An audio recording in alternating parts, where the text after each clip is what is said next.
There was a time when a simple game wasn't just about goals, victories, or defeats. It was about destiny. Inazuma 11 wasn't just soccer.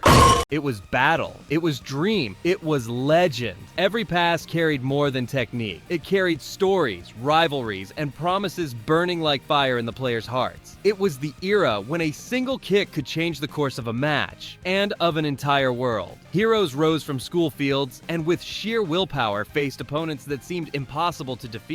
No. Those who lived through that era know it wasn't just about watching, it was about believing that the impossible could become possible if you truly believe. Think you've seen a historic comeback? Wait until you follow the worst school soccer team, the one that could barely aim at the goal and sometimes not even hit the ball, as they became a legend that crossed fields, countries, and even dimensions. Yes, because after the first generation, things escalated to such an absurd level that we had time travel and then, well, a third generation so over the top, it's hard to take it seriously. The character development was deep. The special moves were absolute cinema, extremely unique and creative. I'd even risk saying Inazuma 11 is the only anime where the audience actually remembers the names of the moves. But like every good legend, there came a time when the shine began to fade. And that's where our story begins. The rise and fall of Inazuma 11. Inazuma 11.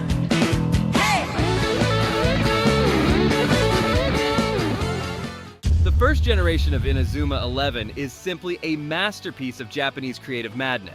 A festival of charismatic characters, impossible plays, and rivalries that would make a soap opera look like a PowerPoint script. It all begins with Endo Mamoru, the most optimistic goalkeeper ever created. He's not just the captain of Raymond, he's practically the personification of never give up. He could be losing 10-0, facing shots of fire, ice, or laser beams, and he'd still be smiling and shouting, "Let's go, everyone!" By his side appears Genji Shuya, a legendary striker who joins the team already with myth status. He doesn't just kick the ball, he summons a flaming phoenix to blow up the goal. That's it. But it's not all about pure-hearted heroes. There's Kidou Yuto, who starts as captain of Teikoku Academy, cold and calculating, obeying Coach Kageyama's orders like a general on the field. Deep down, he wasn't bad by nature, just trapped in the team's system. When Teikoku falls and Kageyama is removed, Kidou realizes he can play differently. And in Raymond, he finds a team that values trust and friendship as much as victory. The result? He switches sides, becomes the tactical brain of the group, and turns into Endo's right-hand man, without losing the charm of an ex-villain. And who could forget Sean Frost? The boy with a split personality. One side calm and composed, the other aggressive like an earthquake. And that's not a metaphor. On the field, the difference between Nice Sean and Berserk Sean is a show in itself. His story blends family, tragedy, and overcoming hardship in a way that gives the anime a strong dose of well-done drama. The first season is about Raymond's formation and their climb to the Football Frontier Championship. It's where we meet the first rivalries, including Kidou's legendary combo shot with Sakuma, and watch Endo gather a team that, at first, could barely pass the ball, but ends up facing special move monsters like It's Just Tuesday practice. The final villain? Teikoku Academy. Teikoku Gakuen was one of Japan's most powerful and dominant soccer teams,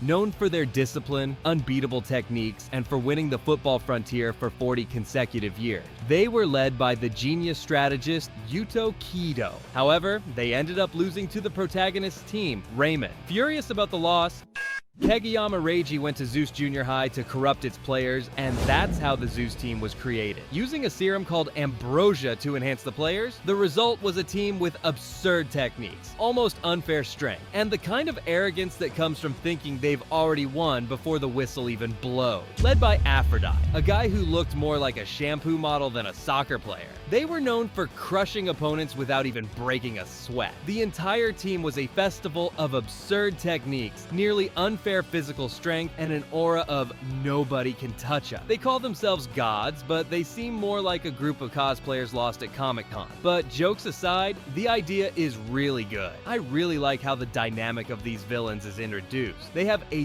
ton of farmed aura just by breathing. To give you an idea, they were so strong that their special attacks looked like atomic bomb, and they still looked at other teams as if they were doing them a favor just by stepping onto the field. But then the protagonist came in, full of grit, confidence in the power of friendship, and a little bit of tactical insanity. The confrontation against Zeus was an epic battle, the kind that makes you hold your breath. In the end, against all odds and with some epic plays, the protagonist and their team turned the game around. It was the kind of victory that gives you goosebumps. You really get excited watching this match, not just because they defeated an invincible team, but because it was proof that brute force and arrogance can't stand against determination and teamwork. The second season throws logic out the window. Aliens come to Earth. Aliens. To challenge human soccer. And the worst part, they're not just good, they're machines for destroying entire teams. Every episode, another strong team falls, and Raymond has to recruit players from all over Japan, including Sean Frost, to face the threat. Here, the team basically becomes a national all-star squad of protagonists, each with more ridiculous moves than the last. The main villain is Genesis, the peak of alien soccer, led by a boy who looks like a mini-god of the sport. The Genesis is a memorable villain team in Inazuma 11. They are known for their skill, discipline, and for being the first to show the true power of the Zeus Academy. The captain, Hiroto Kiyama, is one of the most intriguing villains in the series, in my opinion, with a mysterious past and a complex personality. The whole team, with their impressive techniques and impeccable teamwork, is one of the biggest threats that Raymond had faced up until that moment. The Genesis represented an almost impossible obstacle, challenging Raymond not only physically, but also emotionally. Their story is captivating, and they become a crucial turning point in the plot. If we already had aliens, why not a tournament bringing together the best in the world? The third season introduces the Football Frontier International, with Raymond representing Japan as Inazuma Japan. Here, the opponent's power reaches cosmic levels. There's a European villain with a cyclone shot, a goalkeeper who's basically a medieval fortress, and massive pressure to prove Japan is the best. It's also the season with the most space for personal stories and closure to arcs, such as old rivals' redemption and the whole team's growth. The ending of this generation is pure emotion. Inazuma Japan at the top of the world, Endu proving his unshakable faith in the team was right from that first disastrous practice. Guenji cementing his legendary status, Kidou as the ultimate strategist, Sean mastering his two personalities, and every player leaving their mark. It's not just victory, it's the crowning of a cast that became a family. My score is 10. This generation wasn't just amazing, it was perfect. The balance between drama, friendship, rivalry, and the sheer spectacle of sky-tearing special shots is something no other fictional soccer series has matched. The second generation, called Inazuma 11 GO, is the kind of sequel that doesn't try to erase the shine of what came before, but instead evolves and creates its own identity. And to be fair, it does it in style. It's like they took all the wild energy of the first generation, jumped a few years into the future, and said, now let's make things even more intense. This time, the protagonist is Tenma Matsukaze, the energetic, innocent, and absurdly fast lead, carrying that optimistic vibe that strongly reminds you of the Endo from the past. He's a solid protagonist, and I think his charisma really shines. By his side is Shindo Takuto, an elegant and strategic captain with that conductor's aura, controlling the game as if he were orchestrating a symphony, but with a more calculated and refined touch. And of course, the cast is rounded out with striking figures like Tsurugi Kyosuke, who starts off as a rival full of attitude and burdened by a heavy past. He plays as if every goal were settling a score with life itself. His story, shaped by his younger brother and by the wrong choices he made, is one of the strongest arcs of this generation. As a rival in the beginning, he's really cool. Now, speaking about the season, the setting is now Japan, where soccer has been practically hijacked by the Fifth Sector, an organization that manipulates results and turns the sport into a controlled spectacle. Raymond's mission is simple to understand, but difficult to execute: to restore soccer to its true form. This is where the series shows it's not messing around. Instead of just inventing new teams, it creates a concept villain, an entire system that suffocates the sport. The leader of the Fifth Sector is Ishido Shuji, who enforces this philosophy with the might of the Dragon Link team. The final showdown against Dragon Link is one of the season's high points, and it's where Tsurugi shines, evolving from a dangerous opponent to a key player on the team. The coolest part is how his development is gradual, not became friends overnight scenario. The anime makes you believe in his transformation. Then comes the masterstroke: time travel. This is one of those ideas that, if poorly used, can become a mess, but here, it works perfectly. The main villain is Protocol Omega, a team from the future led by Alpha, who travels back in time to erase soccer from history. To stop them, Raymond must journey to different eras, from ancient Rome to feudal Japan, facing legendary opponents and absorbing new techniques. It's a goldmine for varied settings and playstyles. But the most exciting part? The return of the first-generation heroes. Seeing Endu, Guenji,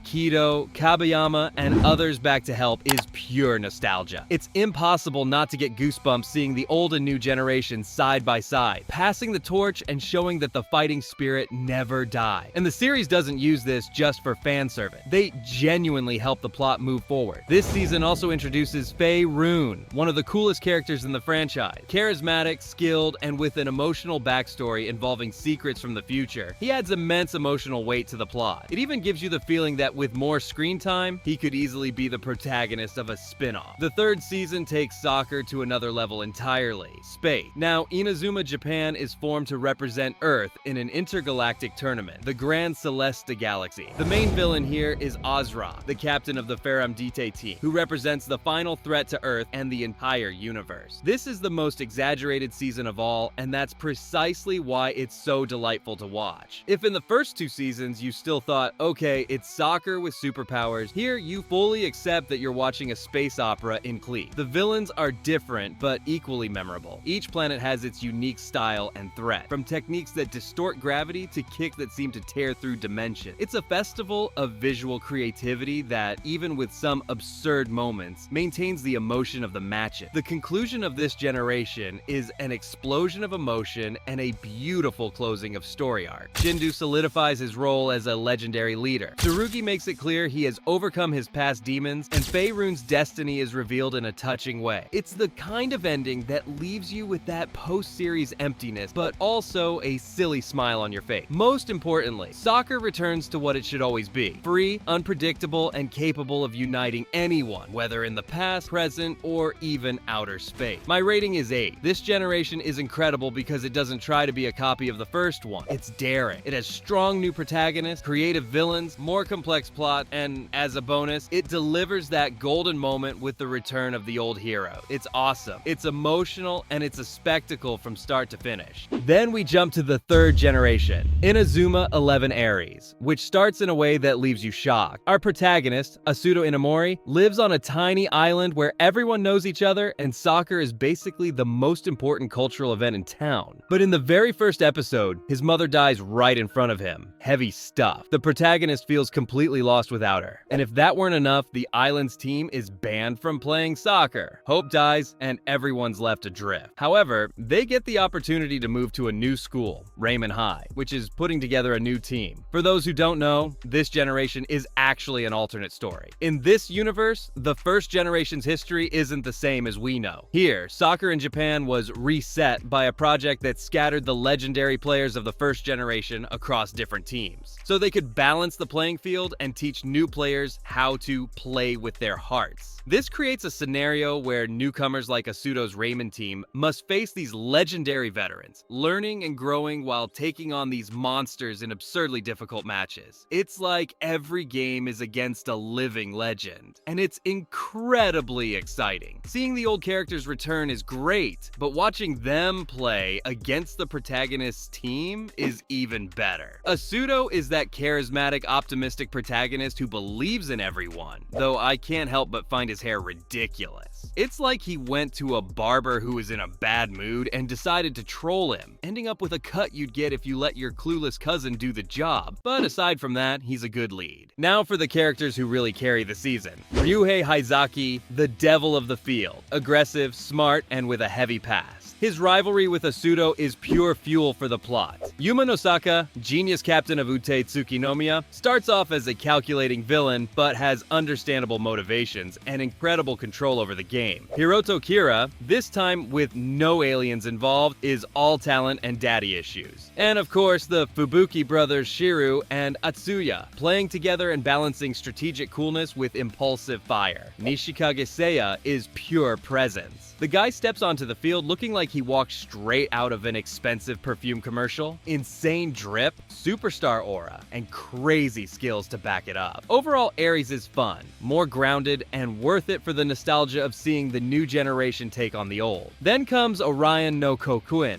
Here, things escalate. Raymond and other players form Inazuma Japan to face the world. But it starts with a full-on soap opera twist. There's an organization called Orion that manipulates results, plants players, and basically tries to destroy Japanese soccer. Is it over the top? Yes. But it's insanely fun watching every match turn into a battle, both on and off the field. Mitsuru Ichihoshi has one of the best arcs of the season. He starts as a spy, infiltrated as an apostle of Orion. But little by little, the conflict with his brother and the pressure of his role in the team transform him. Endo Mamoru returns as goalkeeper, and even without being the protagonist, he keeps the team together with his presence and leadership. Haizaki, Nosaka, and Asuto together in the attack is a wild mix of styles, like putting Cristiano Ronaldo, Ronaldinho, and Haaland on the same team just to watch the chaos. The season has amazing moments, but also some forced ones. There are matches that feel like scripted drills to make Orion look threatening, but when the stakes get real, the games are thrilling and the characters shine. The finale is the expected climax. Inazuma Japan exposes Orion, Mitsuru overcomes his past, Nosaka and Haizaki solidify themselves as legends, and Asuto once again proves he's the soul of the team. Terrible hair and all.